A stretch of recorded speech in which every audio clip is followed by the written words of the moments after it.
हाय दोस्तों, कैसे हैं आप सब। आशा करता हूँ आप बहुत अच्छे होंगे और आपकी तैयारी बहुत अच्छे से चल रही होगी। काकरा इंस्टीट्यूट में आपका स्वागत है दोस्तों। आज के आपके लिए बहुत ही महत्वपूर्ण क्वेश्चन लाया हूँ जो पिछले परीक्षाओं में आ रहे हैं। उनको आप बहुत अच्छे से अध्ययन करें, उनके टॉपिक वाइज लेते चलेंगे और सभी की जानकारी करते हुए चलेंगे। ठीक है दोस्तों, तो आज की वीडियो शुरू करते हैं, देखते हैं। तो पहला सवाल यह है कि भीतरी स्तंभ शिलालेख गुप्त साम्राज्य के शासनकाल के समय की है जो शासक से संबंधित है।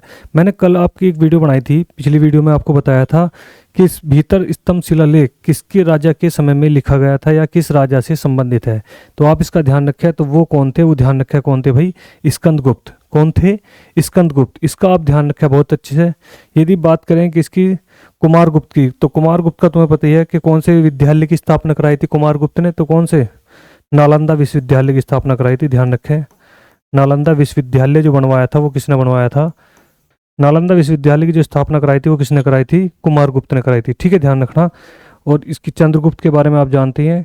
ठीक है, इनकी मृत्यु के बारे में। ठीक है, समुद्रगुप्त, इसको क्या कहा गया? समुद्रगुप्त को भारत का नेपोलियन। भारत का नेपोलियन किसे कहा गया? ये क्वेश्चन आपसे पूछा जा सकता है। तो किसे कहा गया था? समुद्रगुप्त को। ठीक है, ध्यान रखें भाई। ठीक है, कि भारत का नेपोलियन किसे कहा गया? समुद्रगुप्त को। चंद्रगुप्त के बारे में आपको बताइए कि प्रथम क्या है? अंतर्राष्ट्रीय विवाह। प्रथम अंतर्राष्ट्रीय विवाह किसने किया था? ये क्वेश्चन आया हुआ है। तो किसने किया था? चंद्रगुप्त विक्रमादित्य ने। ठीक है, सॉरी, चंद्रगुप्त द्वितीय ने किया था। ठीक है, ध्यान रखना। प्रथम अंतर्राष्ट्रीय विवाह किसकी लड़की थी? तो सेल्यूकस निकेटर की लड़की थी हेलेना, उससे इसने क्या करी थी? शादी करी थी। ठीक है, ये क्वेश्चन था आपका कि भीतरी स्तंभ शिलालेख, ये बहुत ज़्यादा इंपॉर्टेंट है। कल की वीडियो मैंने आपको बताया भी था। तो इन क्वेश्चनों का आप ध्यान रखें बहुत अच्छे से। आगे चलेंगे दोस्तों, देखेंगे ध्यान से। फिर है कालिदास के माली मालविका अग्निमित्रम का नाटक। अग्निमित्रम का पुत्र कौन था? ये पुत्र के बारे में पूछ रखा है और कुछ नहीं है। तो ध्यान रखना, अग्निमित्रम का जो पुत्र था वो था, ध्यान रखना, कौन? पुष्यमित्र। कौन था वो? पुष्यमित्र शुंग। पूरा नाम है इसका पुष्यमित्र शुंग। ठीक है, जिसने क्या करा था? शुंग वंश की नींव रखी थी। कौन से वंश की? शुंग वंश की जो है नींव रखी थी वो किसने रखी थी? पुष्यमित्र शुंग ने। ठीक है, ध्यान रखना दोस्तों। कनिष्क के बारे में आप जानती हैं। कनिष्क, कनिष्क में क्या हो गया था? चौथी बौद्ध संगति हुई थी। ध्यान रखें, कौन सी भाई? चौथी बौद्ध संगति हुई थी किसके समय में? तो कनिष्क के समय में। ये इसके लिए इंपॉर्टेंट क्वेश्चन है। ध्यान रखें कि चौथी बौद्ध संगति किसके समय में हुई थी? तो किसके? कनिष्क के समय में हुई थी। कहाँ हुई थी? कुंडलवन कश्मीर में। कुंडलवन कश्मीर में ये क्या हुई थी, ध्यान रखना इसका। ठीक है, ये इसके लिए इंपॉर्टेंट है। अशोक बिंदुसार के आप जाने थे, बिंदुसार के बारे में आपको जानते हैं। ठीक है, ध्यान रखना। बिंदुसार ने वो क्या कराया था? ध्यान रखना, किस वंश अनुयायी पूछा जाऊंगा कि किस धर्म के अनुयायी थे। ठीक है, बिंदुसार के बारे में। तो किस धर्म के थे? आजीवक संप्रदाय। ये इंपॉर्टेंट क्वेश्चन बनता है, आजीवक संप्रदाय। ठीक है, बिंदुसार किसका लड़का था? तो किसका लड़का था भाई? चंद्रगुप्त का। किसका लड़का था? चंद्रगुप्त का। और बिंदुसार इसलिए इसका नाम रखा गया था क्योंकि इसके मस्तक पे क्या है? एक बिंदु से के क्या है? निशान पाए गए थे, तो इसका नाम रख दिया था बिंदुसार। वो रखा किसने था? वो किस रखा? चाणक्य ने। ठीक है, ध्यान रखना, किसने रखा था? चाणक्य ने। तो बिंदुसार किस संप्रदाय का अनुयायी था या किस धर्म का अनुयायी था? तो कौन सा था? आजीवक संप्रदाय का। ठीक है, ध्यान रखना है। फिर बात करें बिंदुसार का लड़का कौन हुआ? अशोक। अशोक को क्या है? महान की उपाधि दी गई। ठीक है, ध्यान रखना। इसने, इसके बारे में कि इसने चार चार लिपि लिखी। चार लिपियों में क्या है? क्या लिखे भाई? शिलालेख लिखे। ये चार लिपि ध्यान रखे, क्या करे थे? चार लिपियों में शिलालेख लिखे। चार में क्या है? ब्रह्मी, ख्रोष्टी, ग्रीक और अरमाइक। इन चार में क्या है? सबसे ज्यादा लिखे गए थे। और ये ध्यान रखे कि अशोक के द्वारा कितने शिलालेख लिखे गए थे। तो बड़े जो शिलालेख थे वो कितने थे? 14, सॉरी, कितने थे? 14। इसमें से 13वां बहुत ज्यादा इंपॉर्टेंट है, जिसमें कलिंग युद्ध के वर्णन के बारे में लिखा गया है। कलिंग युद्ध, कलिंग युद्ध का वर्णन। ठीक है, ध्यान रखना। कलिंग युद्ध के वर्णन के बारे में कौन से इसमें होगा? तो किसमें होगा? ध्यान रखें किसके अंदर होगा? तो इसमें कलिंग युद्ध का वर्णन 13वें शिलालेख में होगा। ठीक है भाई, आगे देखेंगे। अगला क्वेश्चन है कि निम्न में किस व्यक्ति को हिंदू दर्शन की संख्या पद्धति के संस्थापक के रूप में जाना जाता है? यानी कि सांख्य दर्शन के प्रवर्तक कौन थे? तो ध्यान रखें, सांख्य दर्शन के जो प्रवर्तक थे वो कौन थे? वो थे कपिल ऋषि। ठीक है, ध्यान रखना, ये बहुत अच्छे। गौतम किसके थे? तो न्याय दर्शन के। कौन से के थे भाई? न्याय दर्शन, न्याय दर्शन के कौन थे? गौतम। पतंजलि कौन से थे? योग दर्शन। ये मैंने आपको लिखवाए थे भाई दर्शन, पिछली वीडियो में देख लेना आप। योग दर्शन के थे। बद्रायन किसके थे? उत्तर मीमांस। उत्तर मीमांस के कौन थे? बद्रायन। ठीक है, ध्यान रखना है। तो ये सब चीजें आप याद रखें, सबको अच्छे से पढ़ें। ये सब क्या है? प्रीवियस में आए हुए क्वेश्चन है, तो चारों को अपने समझते हुए चलेंगे। अगला पॉइंट देखेंगे भाई दोस्तों, फिर है हड़प्पा सभ्यता में गढ़ी जगह किस लिए जानी जाती थी? ये बड़ा इंपॉर्टेंट क्वेश्चन है। किस शब्द की बात करी? गढ़ी की। तो ध्यान रखना, दो ही चीज थी, एक तो थी गढ़ी और एक था नगर। ठीक है, ध्यान रखना, एक था गढ़ी, एक था नगर, दो ही तरह के लोग थे। ये ऊपर वाला होता था, मैं इसको ऐसे करके लिख रहा हूं, ये क्या है? गढ़ी और ये क्या है? नगर। इस तरह की कंडीशन के गढ़ी और नगर। तो गढ़ी में जो है, ध्यान रखना कैसे, उच्च वर्ग के लोग रहते थे, और नगर में क्या है? निम्न वर्ग के लोग रहते थे। बात समझ में आ गई? तो क्वेश्चन जो है उसको, बात को ध्यान से समझेंगे कि हड़प्पा सभ्यता में गढ़ी जगह किस लिए जानी जाती थी? तो गढ़ी में क्या रहते थे? उच्च वर्ग। जहां उच्च वर्ग के लोग बसते थे उसे हम क्या बोलते थे? गढ़ी बोलते थे। ठीक है, ध्यान रखना। बात समझ में आ गई दोस्तों? अगला क्वेश्चन देखेंगे। अगला है, वैदिक काल में निम्न में से किस अनाज के लिए व्रीहि शब्द का प्रयोग किया गया? ठीक है, ध्यान रखना, किस शब्द की बात करी? व्रीहि शब्द की। तो व्रीहि जो प्रयोग किया गया था वो किसके लिए किया गया था? चावल के लिए। ठीक है, ध्यान रखना, विधि किसके लिए किया गया था? चावल के लिए। जौ के लिए ऋग्वैदिक काल में आपको बताया था, मैंने आपको क्वेश्चन लिखवा रखा कि किसका प्रयोग किया गया था? यव का प्रयोग किया गया था। इन दो के बारे में बहुत ज्यादा पूछा जाता है, इनका ध्यान रखिए भाई दोनों का, कि वैदिक काल में व्रीहि किसके लिए शब्द किया गया था? तो व्रीहि किसके लिए था? चावल के लिए। और यदि पूछेगा कि यव किसके लिए किया गया, तो किसके लिए था? जौ के लिए। ठीक है, ध्यान रखना, ये अर्थ उसमें किया गया था, अथर्ववेद में, सॉरी यजुर्वेद में। इसके बारे में जो कहा गया था किसमें? यजुर्वेद में। जौ को किस रूप में जाना गया? तो यव के रूप में जाना गया। इसका आप ध्यान रखें बहुत अच्छे से, इंपॉर्टेंट क्वेश्चन है ये। अगला क्वेश्चन देखेंगे, लिंग में से कौन सा स्थान बुद्ध वंश शासकों द्वारा शासित था? यानी कि जो बुद्ध से संबंधित था, तो वो कौन सा था? आपको पता ही था, तो कौन सा? कपिल वस्तु। ठीक है, ध्यान रखना, कौन सा था? कपिल वस्तु, जहां पे क्या है? बुद्ध वंश के बारे में क्या है? जानकारी मिलती है, शासकों के बारे में। अगला पॉइंट देखेंगे, कन्याकुब्ज किस भारतीय शहर का प्राचीन नाम था? ये बड़ा इंपॉर्टेंट क्वेश्चन है। मैंने आपको प्राचीन के रूप में नदियों के नाम लिखवाए थे, आपको मैं नगर के नाम भी लिखवाऊंगा। तो कन्याकुब्ज किस भारतीय शहर का प्राचीन नाम था? तो वो ध्यान रखे हमेशा, किसका था भाई?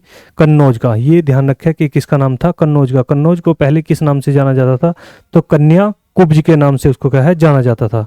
ठीक है दोस्तों, अगला पॉइंट देखेंगे, वैदिक सभ्यता नदी के तट पर विकसित हुई। यानी कि वैदिक सभ्यता, यानी वैदिक सभ्यता की बात करें, यानी कि ऋग्वैदिक काल की बात करें, मैंने आपको उसके बारे में सारी जानकारी लिखवाई थी टोटल।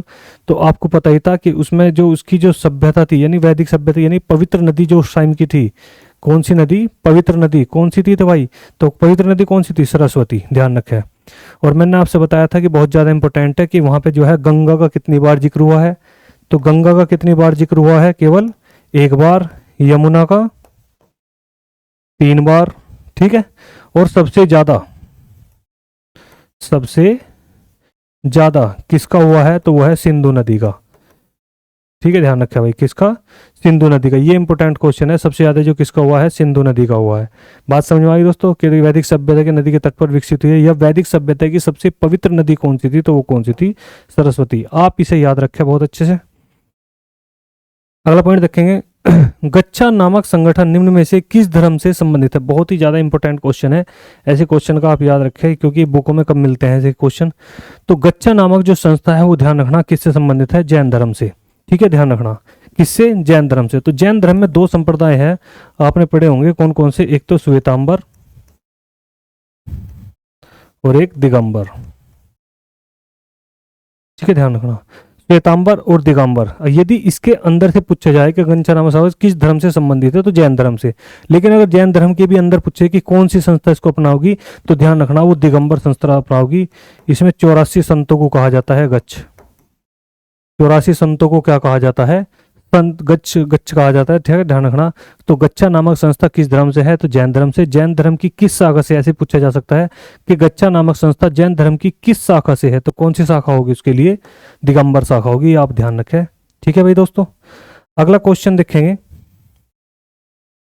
तीसरी बौद्ध परिषद किस शहर में आयोजित की गई थी? ठीक है, ध्यान रखना। कौन सी पूछी? तीसरी बौद्ध संगति कौन से शहर में हुई थी? ठीक है, ध्यान रखना। ठीक है, तो वो आपको पता है कौन सा? पाटलिपुत्र। इसकी एक ट्रिक थी कि राज ने, मैं आपको ट्रिक बता दूं, राज ने वैशाली पटाली, राज ने वैशाली पटाली क्या देकर? कुंडल देकर, है ना, क्या देकर? कुंडल देकर। तो राज से क्या बनेगा? राजगृह, ये प्रथम बौद्ध संगति। फिर दूसरी वैशाली, तीसरी पाटलिपुत्र, चौथी कुंडलवन, और चौथी क्या होगी भाई? कुंडलवन कश्मीर। बात समझ में आ गई? आप इस ट्रिक को भी याद रखें, बहुत अच्छे से आपके काम आने वाली है कि तीसरी बौद्ध संगति किस शहर में हुई थी, तो किस में हुई थी? इसमें पाटलिपुत्र में। मैंने आपको ट्रिक भी बताई थी इनकी शासकों की, तो शासकों की थी ए के। आप ध्यान से पिछली वीडियो देखेंगे अगर बौद्ध धर्म के बारे में, तो आपको बहुत अच्छे समझ में, पूरा डिटेल में उसमें समझा रखा था। तो ए से ध्यान रखना क्या बनेगा? अजात शत्रु। के से बनेगा काला शोक। फिर ए से बनेगा अशोक। ठीक है, और फिर के आ रहा तो उससे क्या बनेगा? कनिष्क। ये आप याद रखें बहुत अच्छे से, बहुत ही आपके काम आने वाली चीज है, ट्रिक है इसकी। शासक की यदि बात करेंगे तो शासक की जो ट्रिक है वो है ए के। ठीक है, ध्यान रखना। ये तो होगी शासक की ट्रिक। और यदि बात करें कि शहर की बात करें या स्थान की बात करेंगे, जब हम शहर की या स्थान की बात करेंगे तो उसमें आप ये ट्रिक याद रखें, राज ने वैशाली पटाली क्या देकर? कुंडल देकर। तो राजगृह, वैशाली, पाटलिपुत्र, कुंडलवन, कश्मीर। ठीक है, ध्यान रखें। ये आप, मैं आशा करता हूँ कि अब आपको बहुत अच्छे समझ में आ गई। यही टॉपिक आपसे क्या है, पूछे जाएंगे। ठीक है, अगला पॉइंट देखेंगे। फिर देखेंगे पाल राजवंश के सर्वप्रथम राजा कौन थे? ठीक है, ध्यान रखना। तो पाल के कौन थे, नहीं, पाल वंश के संस्थापक कौन थे? कहने का मतलब क्या हो गया? गोपाल। ठीक है, तो राजधानी इसकी कभी कभी पूछ ली जाती है कि पाल राजवंश की राजधानी क्या थी? राजधानी के लिए भी पूछ लिया जाता है कभी कभी क्वेश्चन। तो राजधानी क्या थी? तो राजधानी थी मुंगेर। ठीक है, ध्यान रखना, क्या थी राजधानी? मुंगेर। इसका ध्यान रखें। धर्मपाल, इन्होंने क्या करता? त्रिपक्षीय युद्ध में भाग लिया था। ठीक है, त्रिपक्षीय युद्ध में भाग लेने वाले पाल वंश के संस्थापक कौन थे? तो वो कौन थे? धर्मपाल। ठीक है, बात समझ आ गई? आगे देखेंगे भाई। अगला क्वेश्चन है, बुद्ध ने अपना पहला उपदेश कहाँ दिया था? ठीक है, ध्यान रखना। बुद्ध ने अपना पहला उपदेश कहाँ पर दिया था? तो कहाँ पर दिया था भाई? वो सारनाथ में। कहाँ पर दिया था? सारनाथ में। और जिसे बौद्ध भाषा में क्या कहा गया? जिसे बौद्ध भाषा में क्या कहा गया, ये इंपॉर्टेंट है कि बुद्ध के प्रथम उपदेश को क्या कहा गया? तो उसे कहा गया, ध्यान रखना, धर्म चक्र परिवर्तन। धर्म चक्र परिवर्तन। ये आप बहुत अच्छे ध्यान रखें, ये मैंने आपको बहुत अच्छे टॉपिक पढ़ रखा। बुद्ध से बहुत ज़्यादा क्वेश्चन आने के क्या है, चांस रहते हैं, तो आप इनको ध्यान से समझते हुए चलेंगे। तो बौद्ध की जो भाषा है, यदि मैं भाषा की करूँ कि बौद्ध की भाषा क्या है, तो वो है, ध्यान रखना भाई, पाली। बौद्ध की भाषा क्या है? पाली। और पहला उपदेश कहाँ पर दिया था? तो सारनाथ में। जिसे क्या कहा गया बौद्ध भाषा में? तो धर्मचक्र परिवर्तन। सबसे ज़्यादा कहाँ दिए? यदि मैं सबसे ज़्यादा की बात करूँ, सबसे ज़्यादा उपदेश, सबसे ज़्यादा उपदेश, तो सबसे ज़्यादा जो उपदेश दिए थे वो कहाँ पर दिए थे? तो वो दिए थे भाई श्रावस्ती में। कहाँ पर दिए थे? श्रावस्ती में। ये आप याद रखें। ठीक है, बात समझ में आ गई? तो लुम्बिनी क्या है? इनका जन्म स्थान है। ये इसका क्या है? जन्म स्थान है। बोध गया में इनको क्या हुआ था? ज्ञान प्राप्ति हुई थी भाई। ठीक है, कुशीनगर में इनकी क्या हो गई थी? मृत्यु हो गई थी, है ना। चुंद नामक सुनार के यहाँ पे क्या है? स्वर का मांस खाने के कारण क्या होगी इनकी, यानी पेट विकार के कारण क्या होगी थी? इनकी मृत्यु होगी थी। ठीक है, ध्यान रखें। और किसका जल ग्रहण करके इनकी मृत्यु हुई थी? तो वो है सदानीरा। ठीक है, इसका भी याद रखना। आपको मैंने बहुत डिटेल से पढ़ा रखा है बौद्ध धर्म, उसको बहुत ध्यान से पढ़ें, अच्छे से वीडियो देखें, स्किप ना करें। आने वाले क्वेश्चन जो आएंगे आपके प्रीवियस स्कूल लगा लो, या फिर नए आने वाले जो क्वेश्चन है, आपको उस वीडियो से पूरी चांस है कि आपको पूरे क्वेश्चन उससे मिल जाए, तो आप उसे बहुत ध्यान से देखें। ठीक है भाई, अगला क्वेश्चन देखेंगे ध्यान से। अगला क्वेश्चन है कि जैन धर्म के 23वें तीर्थंकर कौन थे? ठीक है, ध्यान रखना। तो यदि मैं कुल तीर्थंकर की बात करूं, केवल कुल तीर्थंकर, तो कुल हुए कितने भाई 24। ठीक है, ध्यान रखना कुल कितने हुए थे 24। बात किसकी करी गई है तो किसकी 23वें की। तो 23वें कौन थे भाई, तो वे कौन थे बताइए आप, तो वे थे पार्श्वनाथ। ठीक है, ध्यान रखना कौन थे पार्श्वनाथ 23वें तीर्थंकर। ठीक है, पार्श्वनाथ के बारे में ध्यान रखना, इन्होंने 4 आर्य सत्य दिए थे, 4 आर्य सत्य। ठीक है, ध्यान रखना 4 आर्य सत्य क्या थे वो, तो वो था अहिंसा, अस्तेय, अहिंसा, अस्तेय, सत्य और अपरिग्रह। ठीक है, ध्यान रखना केवल 4 आर्य सत्य दिए थे, कौन कौन से, अहिंसा, अस्तेय, सत्य, अपरिग्रह, ये 4 आपको दिए गए थे। तो अहिंसा का मतलब है कि हिंसा न करना, अस्तेय का मतलब है कि चोरी न करना, सत्य का मतलब है कि झूठ न बोलना, अपरिग्रह का मतलब है कि संपत्ति भी ना रखना। तो ये 4 आर्य सत्य दिए थे। यदि मैं महावीर स्वामी की बात करूं तो ये कौन से थे, 24वें तीर्थंकर हुए। ठीक है, ध्यान रखना। और 5वां जो आर्य सत्य दिया था कौन सा, 5वां आर्य सत्य, 5वां आर्य सत्य जो दिया था वो किसने दिया था, महावीर स्वामी ने दिया था, जिसे क्या कहा गया, ब्रह्मचर्य। ठीक है, ध्यान रखना 5वां जो दिया वो किसने दिया था, महावीर स्वामी ने। दूसरा क्वेश्चन ये भी है, महावीर स्वामी के ने क्या कहा गया, वास्तविक संस्थापक, वास्तविक संस्थापक। ठीक है, ध्यान रखना। तो वास्तविक संस्थापक कौन है, महावीर स्वामी। जबकि संस्थापक कौन है, तो वे कौन है, ऋषभदेव। यदि मैं केवल खाली संस्थापक की बात करूं या प्रथम की बात करूं तो वे कौन है, ध्यान रखें, ऋषभदेव। ठीक है, मल्लीनाथ के बारे में भी बहुत सारे अपवाद रहे हैं ना, स्त्री पुरुष को लेकर, ये वही है, इनका ध्यान रखें। तो ऋषभदेव क्या है, प्रथम थे। वास्तविक संस्थापक कौन है, महावीर स्वामी है। ठीक है, ध्यान रखना। और इनका जो इन्होंने प्राण त्याग करे थे, तो इसकी बात करी थी पार्श्वनाथ की, तो सम्मेद पर्वत पर। आप बहुत ध्यान से अच्छे से वीडियो देखें, आप जैन धर्म के बारे में जो पिछली वीडियो बना रखी है आप उनको ध्यान से देखें, आपसे एक भी क्वेश्चन छूट नहीं पाएगा बिल्कुल भी, पूरी तरह से आप आराम से देखें, स्किप ना करें। ठीक है दोस्तों, अगला क्वेश्चन देखेंगे। तो यदि मैं बात करूं अगला क्वेश्चन, श्वेतांबर और दिगंबर किस धर्म के हैं। ठीक है, तो श्वेतांबर और दिगंबर किस धर्म के हैं, तो कौन से मत के हैं, जैन मत के हैं। ये आपको पता ही है किसके हैं, जैन मत के है ना। श्वेतांबर मतलब श्वेत वस्त्र पहनने वाले, श्वेत वस्त्र ग्रहण करने वाले, और दिगंबर की बात करूं तो नग्न अवस्था में रहने वाले, है ना, ध्यान रखना। यदि इसकी बात करें तो नग्न अवस्था में रहने वालों क्या बोला गया था, दिगंबर बोला गया था। ठीक है, ध्यान रखना। और मैंने अभी आपको बताया था कि गच्छा जो संप्रदाय है वो किस में आएगा, तो किस में भाई, तो गच्छा इसमें ही है, ध्यान रखें। गच्छा जो संप्रदाय है वो कौन से में आवे, दिगंबर में आवे। ठीक है, अगला पॉइंट देखेंगे ध्यान से दोस्तों। दूसरे चंद्रगुप्त के कार्यकाल में किसने भारत का दौरा किया था, यानी कि चंद्रगुप्त द्वितीय के समय में आने वाले यात्री कौन थे, तो वो कौन थे, वो थे कौन भाई, फाहियान। ठीक है, ध्यान रखना कौन थे, फाहियान। और यदि मैं बात करूं किसकी, ह्वेनसांग की, तो ह्वेनसांग किसके समय में आए थे, तो ह्वेनसांग आए थे, ध्यान रखना, हर्षवर्धन के समय में।